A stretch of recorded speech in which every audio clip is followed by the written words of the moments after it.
And I'm going to stand and defend capitalism across this country throughout this campaign. I know we're going to hit it hard from President Obama, but we're going to stuff it down his throat and point out it is capitalism and freedom that makes America strong.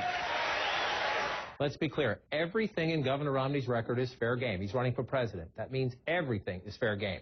And his changing claim of how many jobs he helped create while at Bain opens him to legitimate criticism.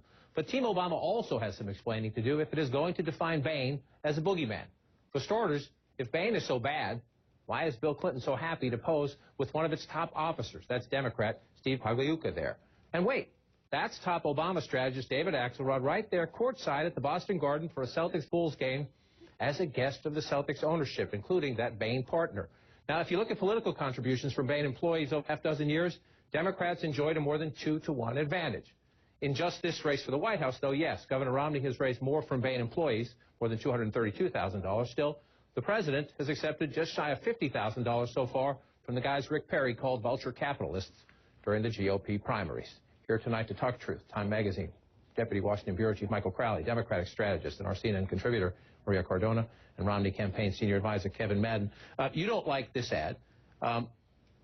People at Bain say it's a cheap shot or it's a distortion. However, one of the problems, you went through this in the last campaign as well, is that because Bain is a private equity firm, you can't say, here it is, here's the record, right? Well, I mean, you can make the record about the governor's experience in the private sector, the governor's experience in working with a successful venture like Bain Capital, and couple that with his experience as a very successful governor, and you can paint a portrait of a candidate and a vision that Governor Romney has for the future, and that is a better economy, better job creation. But Governor Romney is on the record. One time he said 100,000, now they say thousands. Right. You heard Steve Ratner on another network there saying that was a mistake. I don't think anybody argues that. Forgetting the actual numbers, I think you can have an argument about whether or not it had a positive impact on job creation, and whether or not that experience is the exact type of experience that we need to help turn around this economy, and then contrast that with President Obama's lack of leadership on the economy and the fact that he had his lack of experience when he became president, and we've seen it for 3.5 years. It hasn't helped move the economy forward, and that's what the American public wants. And then all you do is you present a choice to the American public. When Democrats at Bain Capital say this is not fair, and they say they have complained to Team Obama, saying, we understand, it's politics, but this is not fair. It's a distortion of who we are. Do they have any obligation to listen to people who are Democrats, not Republicans, Democrats? If those Democrats have an issue with Bain being an issue in the campaign, they should go talk to Romney, because Romney was the one who opened up the floodgates, because he is putting the bill as a reason why the American people should elect him. Well, you know what? To your point, then everything that he did at Bain is fair game. Because look, yeah, I'm rubber here. Well, no. Look, okay. What Democrats are saying is that we don't begrudge Romney his wealth. We don't begrudge the fact that he was immensely good at his job. But then don't put on the table that making a lot of money for yourself and making a lot of money for your investors puts you in a position to be president of the United States, because his job was not to create jobs. This was one steel company that, in the Obama ad, it's one steel company in Kansas City area that got shut down. I want you to listen here. This is a web video put up by the Romney campaign today. It's a web video. We don't usually air them because that means there's no money put behind them. They're meant for people to go to the website. But let's play just a snippet.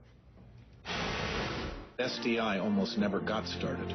When others shied away, Mitt Romney's private sector leadership team stepped in. Building a dream with over 6,000 employees today. If it wasn't for a company like Steel Dynamics, this county wouldn't have a lot. It's a powerful video if you watch it, Michael, but here's the question.